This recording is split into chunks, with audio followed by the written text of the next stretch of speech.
Have you ever had those moments where your thoughts are crystal clear in your head, but when you try to speak them out loud in English, they get stuck? Hmm. Or maybe you've experienced an embarrassing miscommunication that made you wish you could just hit an undo button. Hmm. It's incredibly frustrating, right? Yes. To feel held back, not by what you know, but by how you express it.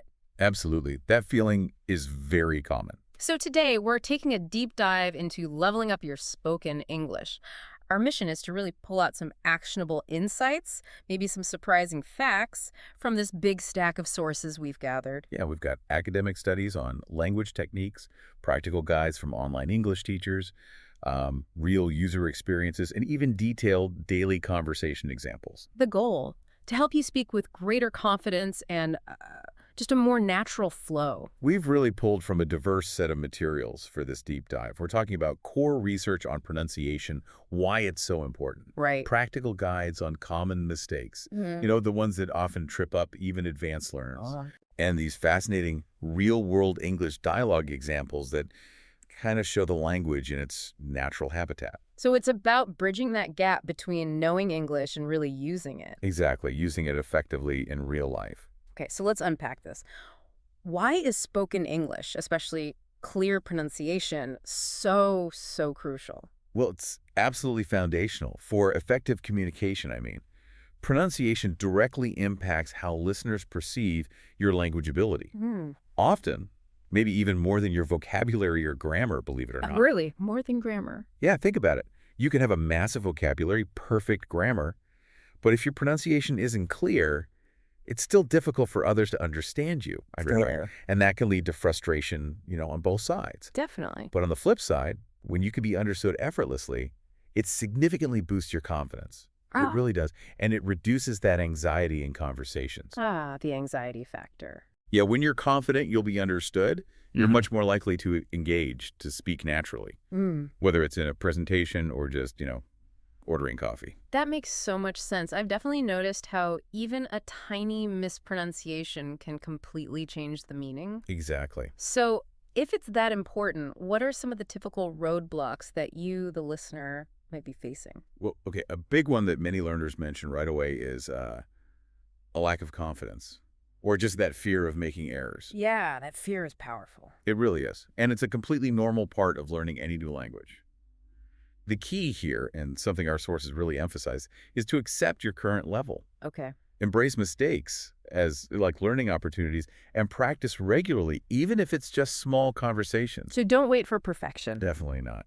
Another significant challenge is just limited opportunities for speaking practice, which is tough because in our world, English proficiency opens so many doors. Right. Work, study, travel. Exactly. So consistent practice, even brief bits, is really essential.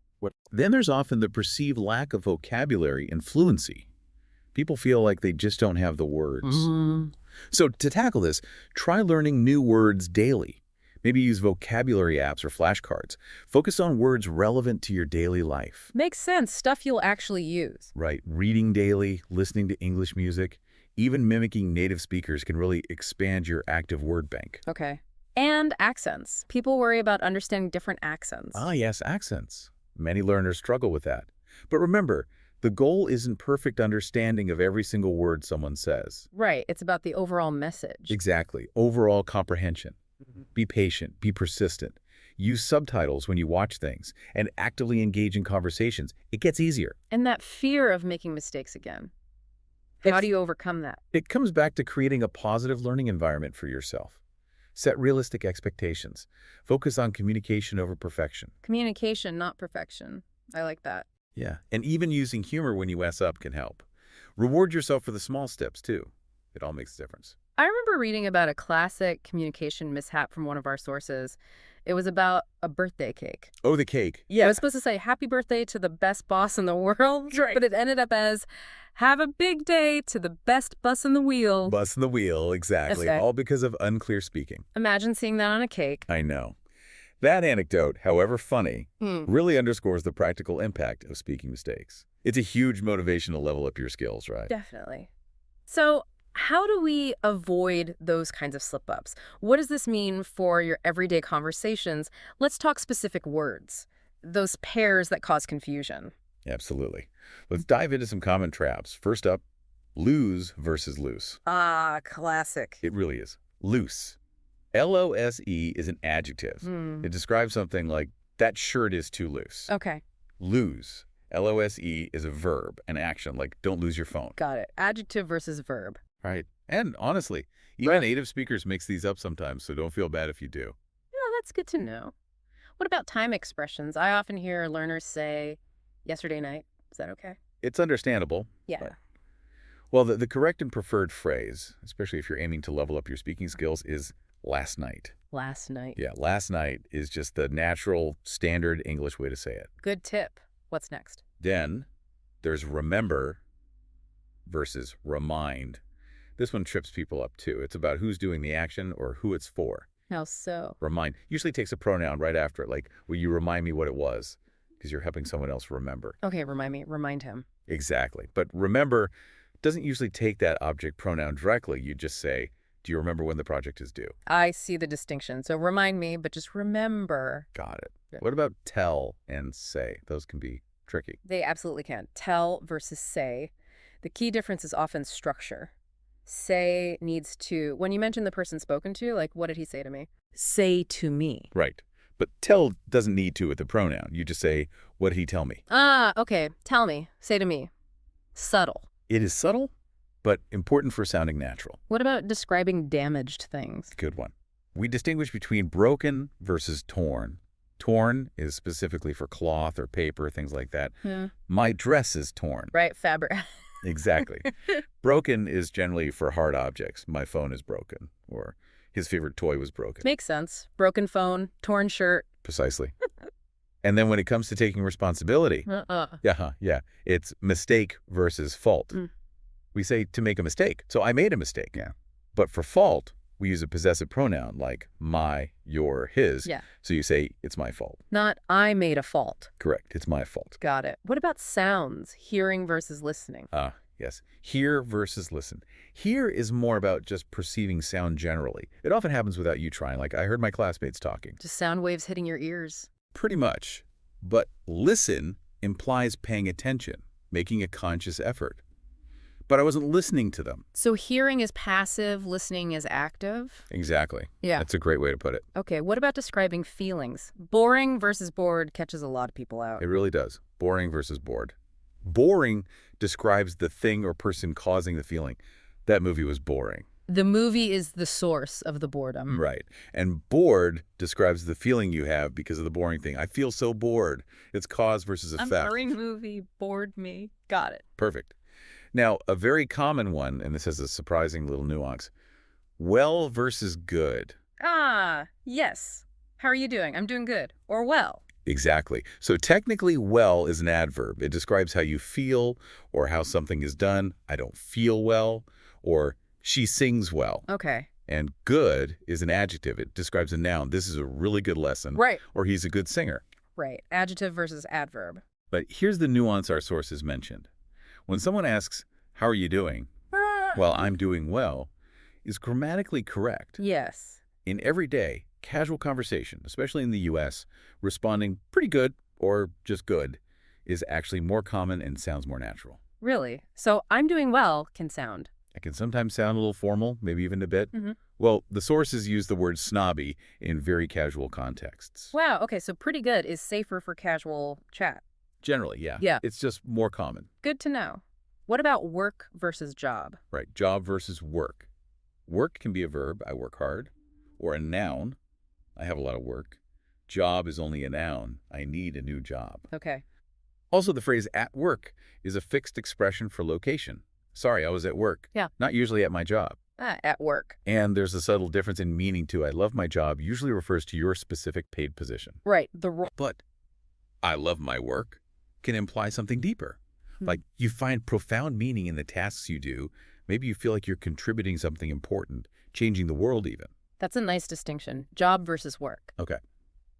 And quickly, for time prepositions. In versus at. Use at for specific clock times at midnight, at 7 o'clock. At 7 p.m. Right. Use in for general periods or durations. Yeah. In the morning, in 5 minutes, in 10 days, in July. In the morning at 8 a.m. Got it. And one more. Talk with versus talk to. Does it matter? Good news here. For talk with versus talk to, especially in U.S. spoken English, they are generally acceptable and pretty much interchangeable. Oh, okay. One less thing to worry about. Exactly. You can usually use either without much concern. Okay, so that covers some specific word traps. Beyond those words, though, our sources point to common habits that can either help or hinder you.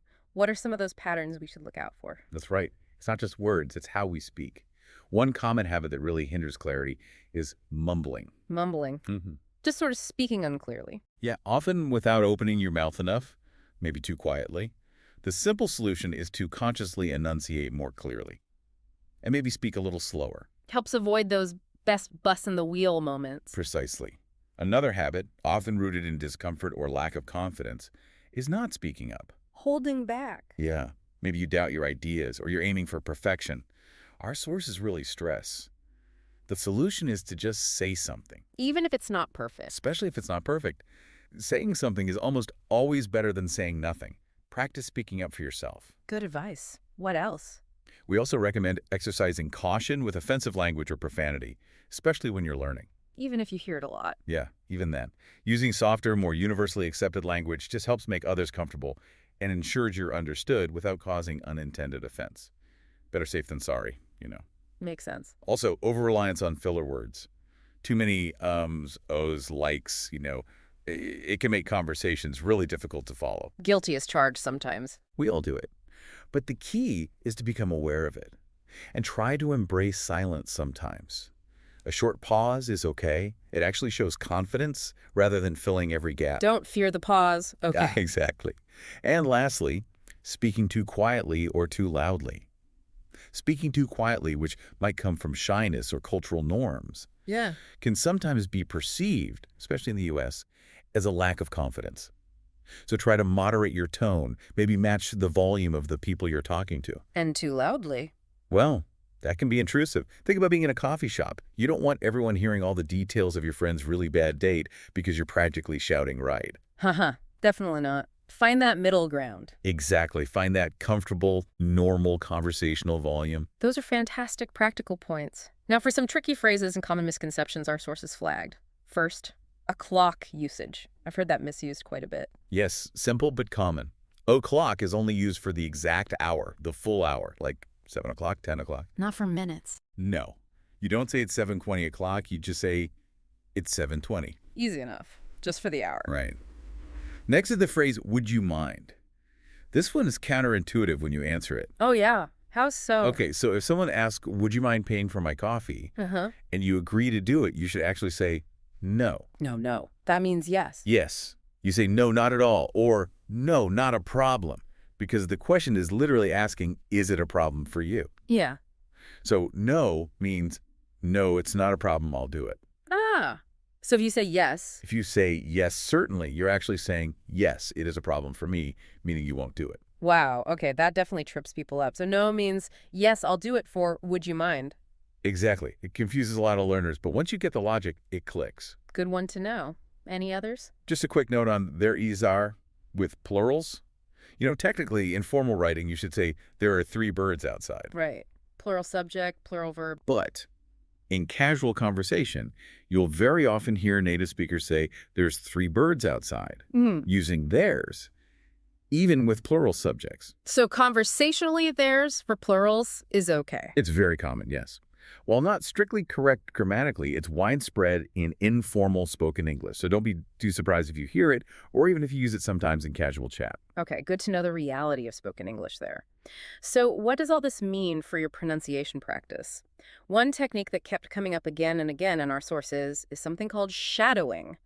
What is that exactly, and how can it help you? Right, shadowing. It's basically a listen and repeat method, but it's very active. You closely imitate what a native speaker says, mimicking their pronunciation, their rhythm, their intonation, almost in real time. Like a vocal echo? Kind of, yeah. Like you're their shadow, right. Vocally speaking. You're right behind them, mirroring their sounds. The key thing is it actively engages both your listening and speaking skills simultaneously. That sounds incredibly active, almost intense. What are the core benefits? Why is this technique so powerful? Well, it offers 3 main benefits, according to the research. First, it really enhances your listening skills. And listening is truly the foundation for good pronunciation. How does repeating help listening?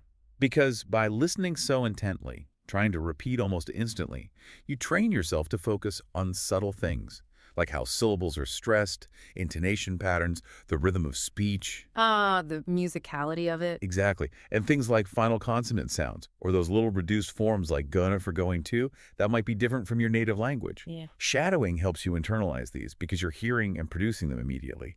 You start to almost feel the sounds. Okay, better listening. What else? Second, shadowing drastically improves fluency and confidence. Because you're practicing responding quickly, automatically. It helps you move away from translating everything in your head first. Less pausing and thinking. Right. You learn to speak more fluidly, with better rhythm and pacing, because you're mirroring natural speech. It's much more effective than just practicing isolated words because you're getting the context, the flow. And the confidence part. That comes because the repetition reduces speaking anxiety. As you get more comfortable making the right sounds, you become less afraid to speak. Makes sense. Practice builds comfort. And the third benefit, shadowing is remarkably accessible, flexible, and cost-effective. How so? You really just need an audio playback device like your smartphone and some audio material.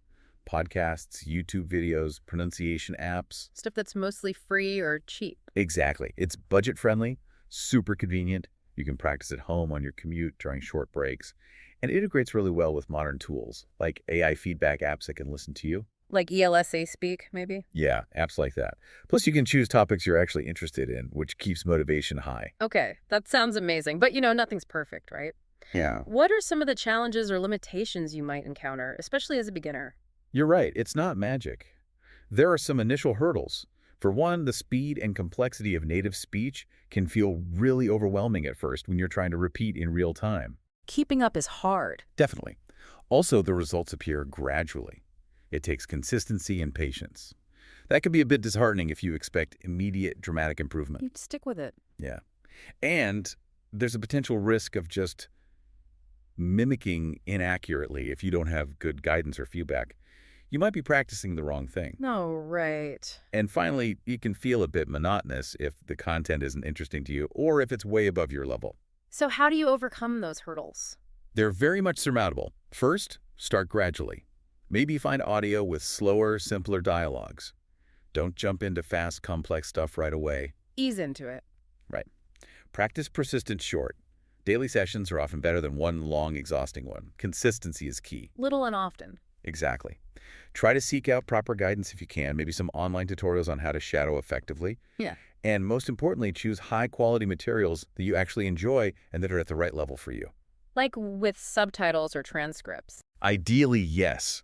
Subtitles, transcripts, or those AI feedback tools can make a huge difference. Okay, so when you actually sit down to try this, what are some concrete tips to make shadowing really work? Okay, practical tips from learners who've had success. One big one. Record yourself while you're shadowing. Ooh, listen back to yourself. Yeah. Then compare your recording to the original source audio. It can feel a bit tedious, maybe even cringeworthy at first, Aha, I can imagine. but it's highly effective for identifying where you differ from the native speaker and what you need to work on. Okay, record and compare. What else? Use short snippets. Don't try to shadow a whole 5-minute monologue right off the bat. Focus on short phrases or sentences. Listen a few times until you feel comfortable, then repeat just that small chunk over and over until you feel you've got it. Break it down. Exactly. Also, engage in conscious imitation. Don't just mindlessly repeat. Actively pay attention to the speaker's intonation, their rhythm, how they link words together, and try to mimic that. Be an active listener and copier. Precisely. And finally, don't underestimate the power of just practicing talking to yourself. Make up little scenarios in your head or repeat key phrases from the shadowing exercise that resonated with you throughout the day. Keep the practice going informally. Yeah, it all helps reinforce it. Shadowing is clearly a powerful tool, but as you said, true English fluency is more like a symphony of skills, right? So what other daily practices can you integrate to kind of round out your English abilities? That's a great way to put it, a symphony. And you're right, just like when we learned our native language, improving English involves consistent practice across all 4 basic skills: listening, speaking, reading, and writing. The 4 pillars. Exactly. The key is really making English a natural part of your daily life, not just a subject you study sometimes. So what are some concrete exercises for each skill? Let's start with speaking. Okay, for speaking exercises, probably the most powerful method, according to many sources, is to join English-speaking clubs or find online voice chats. Talk to real people. Yes. Find like-minded learners or use language exchange apps to chat with native speakers. Nothing beats real interaction. What else for speaking? You can try these things called 2-minute tests. Set a timer for, say, 30 seconds, up to 2 minutes. Pick a lighthearted topic, your favorite movie, where you want to travel, and just talk about it without stopping or going off topic. Like a mini presentation to yourself. Kind of. It helps you practice expressing ideas smoothly and lets you hear where you might be making errors or hesitating. Interesting. Another great one is to narrate your day. At the end of each day, just mentally or even out loud, recount what happened in simple, clear English sentences. Today, I woke up, I had breakfast. Simple stuff? Simple stuff. It's even better if you can do this with a native speaker friend or a tutor who can offer corrections. Good idea. And finally, sharpen your small talk skills. Practice asking open-ended questions. What are you doing this weekend? How was your holiday? And rehearse your own answers. Small talk is huge. It makes up nearly a third of daily speech, apparently. Wow, a third. Okay, small talk matters. What about listening? For listening exercises, definitely practice during your downtime. Engage in passive listening. Play English music or audiobooks while you're walking, running, commuting. Pay attention to lyrics, context, pronunciation. Just let it wash over you. Partly, yeah. But also try to tune in actively when you can and make the most of podcasts. Like this one. Exactly. Listening to native speakers through podcasts is fantastic for improving pronunciation and overall speaking skills. Find topics that genuinely interest you. Keeps you engaged. Definitely. And of course, watch movies, TV shows, and news in English. Here's the key, though. Watch with English subtitles, not subtitles in your native language. English subtitles. Why? Because it connects the sound you hear with the written word. Avoid your native language subs, as you'll just end up reading those. Pause the show to look up words you don't know. This also really helps you discover and get used to different accents. Good tips. Okay, reading. For reading exercises, try to dedicate daily time, even just 15 minutes each day. Read English texts, books, magazines, news websites like the BBC. Have a dictionary handy, maybe keep a vocabulary list. I did a routine. Yes. And here's an easy win. Change your phone or other device language to English. Oh, that's clever. It is. It's immersion. You automatically start memorizing new words because you see them constantly associated with functions you use every day. Simple but effective. And finally, writing. For writing exercises, start by creating a vocabulary list. When you learn new words or expressions, write them down with their meanings and maybe a useful example sentence. Build your personal dictionary. Exactly. Yeah. Then, try to compose a story using words from your list. This helps you practice constructing sentences correctly and learn how to use those new words in context. Put them into action. Right. You can also describe pictures. Find a random picture online or in a magazine and describe it in as much detail as possible. Great for practicing adjectives and expressing feelings or observations. Like, the man is wearing a brew hat. He looks happy. Perfect. And finally, write comments on blogs or articles you read online in English. It's low-pressure practice, helps with sentence structure, and lets you engage with content. Lots of practical ideas there across all 4 skills. The goal is to make it varied and part of your routine.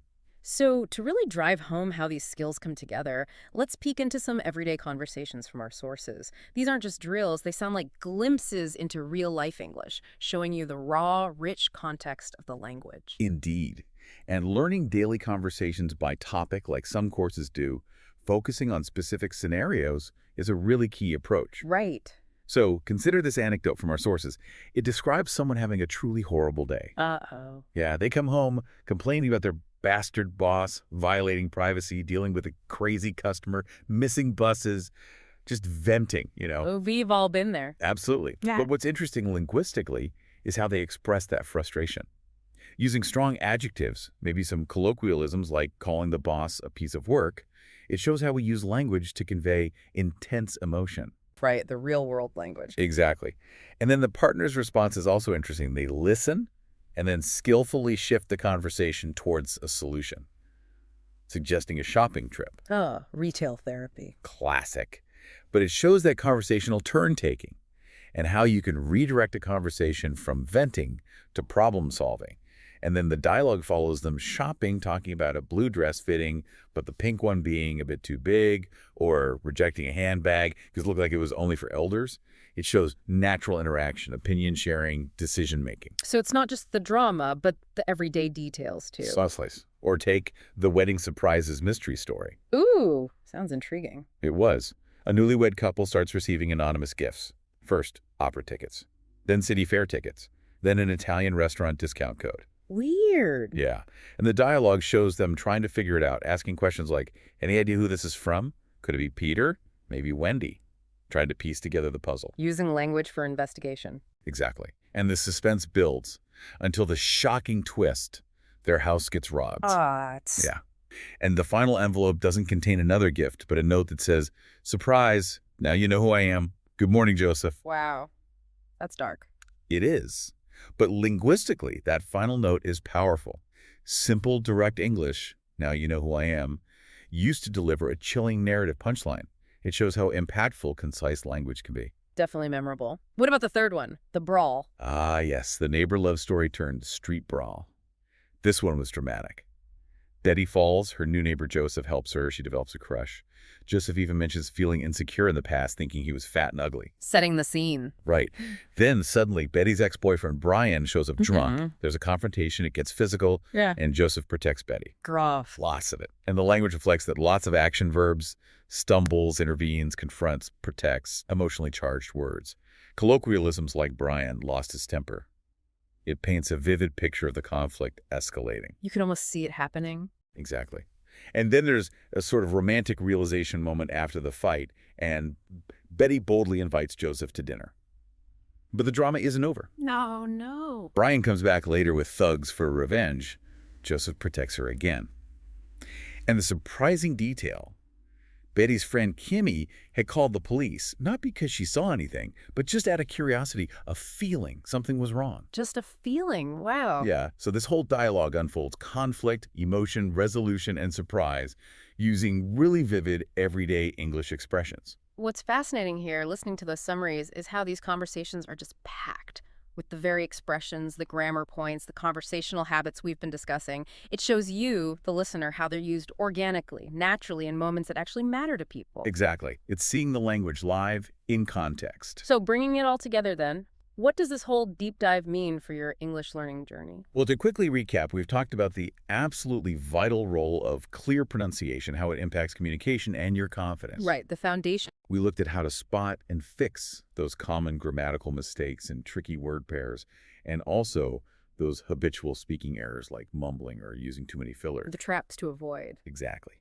Then we explore the shadowing technique, that listen and repeat method, and how powerful it can be for boosting both your fluency and your listening skills. The power-up technique. Yeah. And finally, we rounded it out with that whole symphony of daily practice activities across all 4 skills: listening, speaking, reading, and writing, making English part of your life. So you've really got a roadmap now, a toolkit for transforming your English. And it feels like it's not just about learning isolated words or rules. It's about making them work together, making them sing, making them truly yours. It's a great way to think about it, making the language your own. So as you step back into your daily routine after listening to this, maybe consider this. What single small change can you make today? Maybe it's trying one of those 2-minute speaking tests. Or consciously listening to an English podcast during your commute. Or even just noticing and correcting yourself on one of those common mistakes we talked about, like lose versus loose. What's one small step you can take that will bring you one step closer to not just speaking English, but truly owning it? That's the key question. We really encourage you to apply these techniques, experiment, see what clicks for you, and honestly, just try to enjoy the continuous process of discovery and improvement in your English communication. It's a journey, right? Absolutely. Enjoy the journey.